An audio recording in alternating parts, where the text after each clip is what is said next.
Shri S.K. Mishra Shambhu जी। ऐसा कुछ नहीं, सबके अंदर एक आत्म तत्व है, उसको पहचानने की ज़रूरत होती है। मैं बात करता हूँ आज की जो प्रोग्राम चलने जा रहा है, तो हमारी कानपुर संगीत नाटक अकादमी गत वर्षों से विद्वानों को, समाज सेवियों को सम्मान करती आई है। और सच मानियो देखा जाए तो आज की भागदौड़ में हमारा बचपन, हमारा यौवन सब छिनता जा रहा है। हम उस अंधी दौड़ में जा रहे हैं जहाँ संस्कार, संस्कृति और साहित्य, नाटक इन सब का लोप होता जा रहा है। इसी क्रम में आज हम एक और महानुभूति को, जो बहुआयामी प्रतिभा की धनी हैं, श्रीमती बीना वल्ला सक्सेना जी, जो बहुत अच्छा संगीत भी गाती हैं और बहुत अच्छी अभी पुस्तक का संकलन हुआ है उनके द्वारा, उसका विमोचन करने जा रहे हैं। और इसी के क्रम में हम संचालन को आगे बढ़ाते हुए, भैया अपने बहुआयामी को सभी जानते हैं कि ये क्या हैं, ये पत्रकार हैं, अधिवक्ता हैं और इनके लिए जो कुछ कहें वही कमी है। तो मैं इनको कहूँगा कि मंच संभालें और इसको आगे बढ़ाएं। भैया प्रदीप श्रीवास्तव जी भी चाहिए। बताया कि कुछ कलाकार ऐसे होते हैं जो अपने नाम से ज़्यादा काम में ध्यान रखते हैं, तो ये ऐसी ही हैं और खामोशी से अपना प्रभु के प्रति अपनी इस सेवा में लगी रहती। वैसे ये बहुत से कॉलेजों में पढ़ा चुकी हैं, वीरेंद्र स्वरूप हो, जैन इंटरनेशनल हो, महाराणा प्रताप हो, वर्तमान में सर पद्मपत सिंघानिया में ये टीचर है और PCS की तैयारी कर रही हैं, मेरी बेटी हैं। और आज के इस कार्यक्रम का जो शुभारंभ है गणेश जी की स्तुति से, उसी पे एक भाव नृत्य से वो प्रारंभ कर रही हैं। प्रस्तुत है चारू मिश्रा जी।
गणेश लंबोदर सोहे, भुजाचार एक दंत चंद्रमा ललाट राजे, ब्रह्मा विष्णु महेश तालदय ध्रुपद गावे, अति विचित्र गणनाथ आज मृदंग बजावे, मृदंग बजावे, मृदंग बजावे।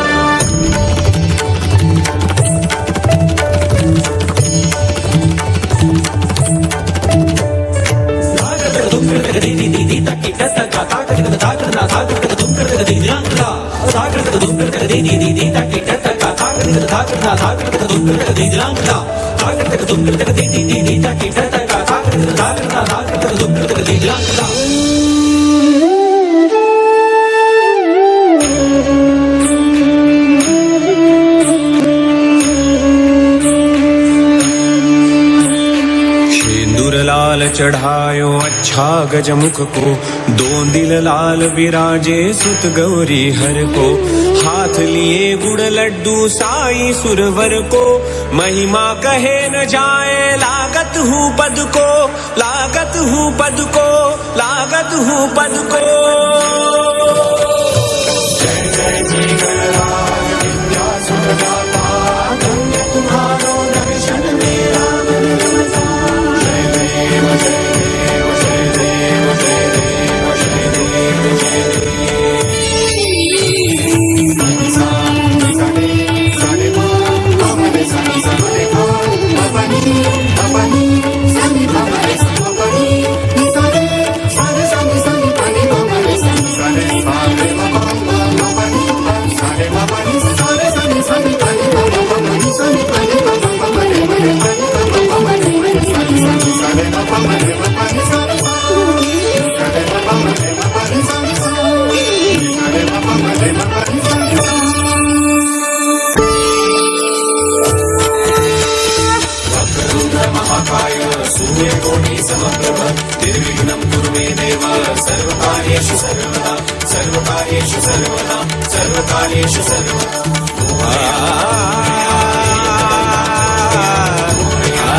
Thank you very much.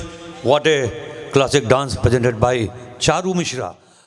जब इस किताब की भूमिका के लिए बात आई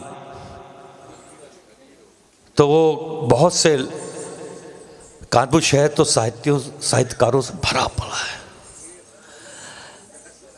तो बस ये पे नाम दबा तो सीधे सीधे अनीता महोदया जी से मैंने रिक्वेस्ट किया. अनीता महोदया जी से बातचीत हुई, इन्होंने किताब को पढ़ा और बहुत अच्छी समीक्षा की. इन द मीन टाइम उसी समय श्री जयराम जय जी का फ़ोन आ गया. उन्हें भैया मेरे इनकम टैक्स डिपार्टमेंट की एक मिलने वाली हैं और उनको लिखती हैं अच्छा, तो उनका किताब का हम चाहते हैं आप पढ़ लें और कुछ लिख दीजिए. मैं समझता हूँ कि जयराम भैया ने, जयराम जय जी ने इतनी सुंदर समीक्षा की है कि मैं उनको आवाज़ दे रहा हूँ जयराम जय जी को कि कृपया मंच पे आएं और उसके बारे में चंद लफ्ज़ ज़रूर पेश करें. जयराम जय जी, मुझे बहुत से लोगों ने मॉरल सपोर्ट किया है. अनीता जी, अलका मिश्रा जी, कमल मुसद्दी जी और परम आदरणीय डॉक्टर विनोद त्रिपाठी जी. जब ट्रॉफी बनानी हो, चाहे कहीं जाना हो, मेरे साथ वो तुरंत चल लेते हैं. हाँ हाँ चलो, किसी भी टाइम भैया वहाँ चलना, हाँ हाँ चलो. तो कहते हैं ना कि पर्दे के आगे तो सभी लोग आते हैं, जो पर्दे के पीछे रह के सहयोग दें वो महान होते हैं. तो विनोद त्रिपाठी जी के लिए ज़ोरदार स्वागत. चक्रधर शुक्ला जी हमारे बीच में हैं, हम उनके सामने पाके भावीवल हैं, बहुत अच्छे कवि गीतकार हैं. श्री जयराम जय जी, आइए. बहुत ही सुंदर आयोजन आज यहाँ पर कानपुर संगीत नाटक अकादमी द्वारा किया गया है. निश्चित रूप से जहाँ तक कविता की बात आती है तो हमारा नगर कानपुर नगर कविता के लिए तो जाना ही जाता है. इसलिए जाना जाता है मित्रों कि कानपुर में ही कविता की उत्पत्ति हुई है और सबसे पहला जो अनुष्टुप छंद है यहीं बिठूर में ही रचा गया था महर्षि वाल्मीकि द्वारा. और कानपुर इसीलिए कानपुर छंदों का नगर है. आप जानते हैं कि आज जिस अवसर पर हम लोग यहाँ पर इकट्ठे हुए हैं वो उस किताब का नाम है, उस पुस्तिका का नाम है एहसास. और एहसास जब तक नहीं होता तब तक हम लोग कविता लिख नहीं सकते हैं. एक्चुअली जितनी भी कला की विधाएं हैं उन कला की विधाओं में सर्वश्रेष्ठ विधा कविता को ही माना जाता है मित्रों. आप जानते हैं संगीत है, नाटक है और अन्य भी विधाएं हैं. मैंने आदरणीय वीणा भल्ला जी की किताब की कुछ पंक्तियां, कुछ कविताएं पढ़ने का मुझे अवसर प्रदान किया है, जो हमारे कानपुर के रौनक हैं, रौनक कानपुरी साहब, जो बहुत अच्छे गायक और बहुत सहृदय व्यक्तित्व के धनी हैं. आप ये सोचिए, और उनकी सहृदयता इतनी है कि वो आप देखते हैं कि जहाँ पर वो दिखाई देते हैं बड़े ही प्रेम से सभी से मिलते हैं। हमारे प्रदीप भैया जहाँ भी पहुँचते हैं वहाँ रौनक उनके साथ पहुँचती है। इसलिए मैं चाहूँगा आप लोग तालियां बजाइए। ये नाम उनको दिया गया था हुजूर साहब द्वारा, और ये ऐसे कोई नाम नहीं देता। हम लोगों के जो नाम रखे जाते हैं बुजुर्गों द्वारा, बड़ों द्वारा, कुछ सोच समझ के ही रखे जाते हैं। मुझे प्रसन्नता है कि उनका एक दिन मुझे आदेश मिला कि हमारी एक रचनाकार हैं बीना भल्ला जी, जो मेरे विभाग से ही हैं, और वो बहुत ही संगीत और कला के प्रति उनका बहुत अच्छा रुझान है और वो कविताएं भी करते हैं। मुझे ये जानकर प्रसन्नता हुई क्योंकि हम लोग भी कविता से जुड़े हुए हैं, साहित्य से जुड़े हुए हैं, तो जब इस तरह के लोग मिलते हैं तो बड़ी प्रसन्नता होती है। मुझे उनकी जो कविताएं पढ़ने को मिली, उन कविताओं में मैंने देखा कि उन्होंने जो भी कविताएं लिखी हैं बड़े मन से लिखी हैं। वो कविताएं सायास नहीं लिखी गई हैं। जितनी की कविताएं उन्होंने लिखी हैं सारी कविताएं दिल से लिखी गई हैं। ये एक विशेष बात है कि हम अपने भावों को कविता के माध्यम से जब प्रस्तुत करते हैं तो उसमें सबसे बड़ी चीज़ भाव ही होते हैं, और वही चीज़ हमें आदरणीय दीदी की कविताओं में पढ़ने को और एहसास करने को मिला।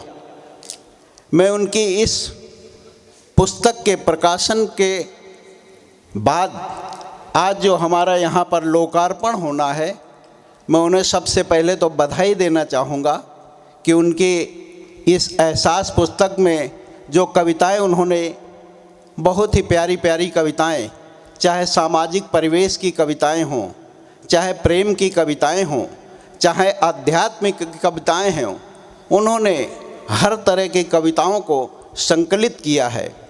और मुझे जैसा पता लगा है कि वो बहुत अच्छी गायिका भी हैं। और सबसे बड़ी बात है, उन्होंने जो अपनी कविताओं में गेयता लाने का प्रयास किया है वो सबसे बड़ी बात है, क्योंकि कविता ऐसे नहीं लिखी जा सकती जब तक कविता में भाव ना हो, अभिव्यक्ति ना हो। मैं उनकी बहुत ही सुंदर कृत के लिए पुनः बधाई देते हुए मैं माइक आदरणीय को दूंगा, इसलिए कि कार्यक्रम जल्दी प्रारंभ हो। हम लोग सभी लोग प्रतीक्षारत हैं कि इसका विमोचन हो और हमारी वो जो पुस्तक है एहसास वो सबके हाथों तक पहुँचे। मैं बहुत बहुत पुनः उनको बधाई देता हूँ और प्रणाम करता हूँ। बहुत बहुत शुक्रिया। अब मुझे कमल गुप्ता जी की चंद पंक्तियां याद आ रही। कागज पे हमने आज उतारी है जिंदगी, कागज पे हमने आज उतारी है जिंदगी, रंगों में भर के संवारी है जिंदगी। तुलसी सा वो महान हो या कालिदास हो, कमल जी, तुलसी सा वो महान हो या कालिदास हो, नारी ने हर किसी की सुधारी है जिंदगी, नारी ने हर किसी की सुधारी है जिंदगी। बीना भल्ला जी की एक बेटा है, वो बहुत बड़ी कंपनी में, गुड़गांव में मल्टीनेशनल कंपनी में है। उनकी प्यारी सी बहू, उनके दो, एक पोता एक पोती, दोनों लोग आए हुए, सब पूरा परिवार आया है। तो मैं चाहूँगा कि बीना भल्ला जी को उनके बेटे और बहू मंच पे लाए। रमन भल्ला जी, सलोनी भल्ला, जोरदार ताली से बीना भल्ला जी का आप लोग स्वागत करें कि इस उम्र के इस पड़ाव में उन्होंने जीने का किस तरीके से नया अंदाज प्रारंभ किया है। ये हमारे लिए प्रेरणा के स्रोत हैं बीना भल्ला जी। वह तालियों में कमी नहीं, प्लीज़।